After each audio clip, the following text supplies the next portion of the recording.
Hi, Rashid here. Welcome to the channel. Today I'm going to talk about main thing of synthesis, which is the compile step. Okay, so we do synthesis in two steps. The first one I think mentioned during the elaborate stage is that once you have an RTL, you read in the RTL files, you link the design, then you elaborate it. The very first step that happens at that stage is a tool creates an internal technology independent gate level network. Now that is the first stage. You already have cells. For example, if there is an RTL, there's an AND gate, or there's a flip flop, there's a latch. The function is to make a latch, flip flop, or AND gate, right? But it has not converted that into a particular technology. Let's say you're using TSMC 180 nanometer, right? Then it comes with its standard cell library.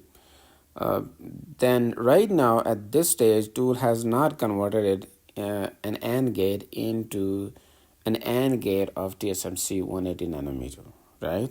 That makes sense. So for example, at this stage, when you're looking into cells in your design, so you have keep in mind, I'm at the stage where I have set up the library, set up the design NDM library. That in order to do that, I had to read in timing libraries, link libraries, the layout libraries of the sensor and everything, and then I start reading in RTL files, system verilog files. This is a simple design that I'm taking. It's a counter. So when I'm reading those ins, tool has now actual instances. Okay, when I do a set cell, get cell, hierarchical, all of them. So now you're familiar with the tickle. I did a separate tickle series in case you haven't seen that. And there should be a playlist there for that. Okay, so you get all the hierarchical cells, all the cells in your design. Okay, and those cells, I'm putting them into a variable called cells, and then I'm reporting those cells. Their names are okay, and I know that this is a 4-bit counter, so there are 4-bit registers. There are some others as well. And when I try to get the reference cell, so these are the instance names. Okay, I want to get what is the actual reference, the modules of it. Okay, where is that definition? And you see that for the 4 flip flops, for the 4 writes, I mean, you can see from the name as well. It's a each bit is a register, and the equivalent is some secgen blah blah blah. This secgen, and you also see that okay, add 16. That is combination of some of this. I underscore 0 is WVG tag underscore not. B underscore 0 is a buffer. C36 and AND 2.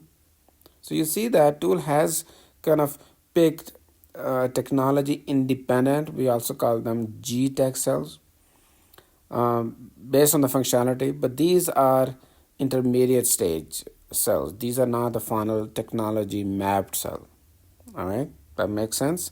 So when, for example, I have this B0 cell, this is the, keep in mind, these are the instance names, and these the one in yellow. You see those are the reference name.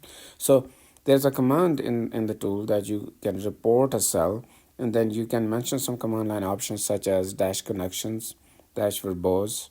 You give it the reference name, and you want to make sure that if information is one on one line, it doesn't go into the line, and that makes the view of the report better. Okay, so output of this one you see is something like this, where you have input pin, you have output pin. It says okay, there is the net on the input side, that wire, that is the name of that, and it says okay, the signal levels for these ones are the voltage VDD we define, and yeah, that shows it's a buffer.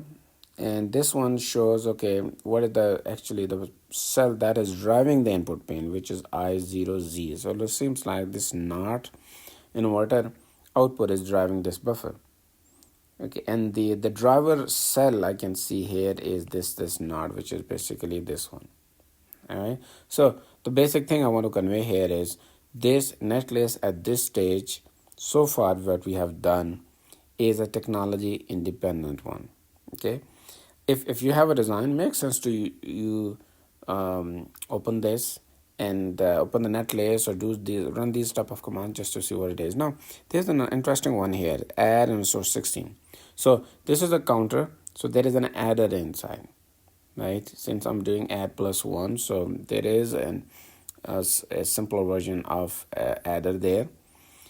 And you can see that this comes from, so the tool that I'm using, it has its own synthetic library. So some of the components like adders, multipliers, shifters, a little bit complex logic, not the primitive cells like AND, NAND, invert, buffer, but a little bit higher level. So tool already has optimized collection of some of the higher level cells, like could be decoder. Sometimes decoder is part of a primitive, sometimes not, but this adder is definitely is.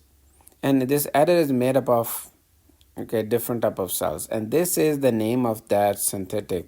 Remember that? I think I might have mentioned that during the setup. That is, it's picked that adder 16. This is not a primitive cell, but a little bit higher level. Okay, and you can also report timing on that one. So that was the story of what you have so far in the flow, because we haven't done any compile. And the next stage after that is what you do is technology mapping. You have a target library. You have a target, let's say TSMC 180 nanometer library on a particular process voltage and temperature. Process mean could be a slow representation of silicon, could be typical, could be fast. V is voltage, T is temperature, right? So the next step is, now once we have this and then we have constraints. I believe I did go over the timing constraint by now. Forgot about it, but if not, I'll take that in the future. I mean, I did a whole series on timing constraints. So by this stage, I assume you have timing constraints applied. You already have a layout, floor plan, and from there you have a layout constraints, right? Your width, your height, the pin constraints, power grid, stuff like that.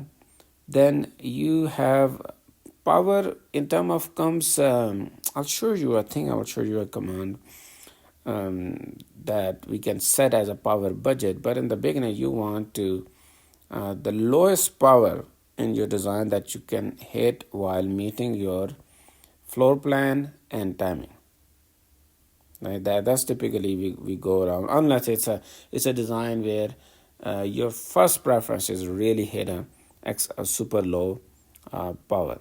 In that case, I think you can be a little more specific on what power budget. Also, I mean, we are doing in the beginning. We don't know what exact power number our counter will have, right? It depends on the particular technology. So we are doing a first trial here just to go take it through the synthesis.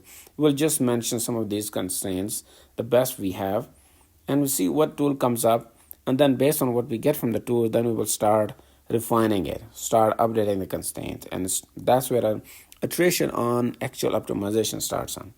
All right, so once you have constraints, now what we do is start doing optimization. So tool, of course, will do a very first iteration is just convert everything to technology dependent technology specific library. So it does that, and then it starts doing optimization. So I'll show you later on when I talk about different stages on the compile.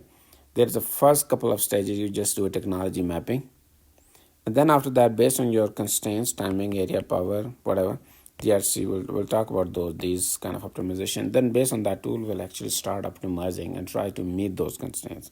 And that's where it will do a whole lot of these kind of optimization that I'm going to talk in the next video. Okay? That's it for now. See you next time. Thank you. Bye.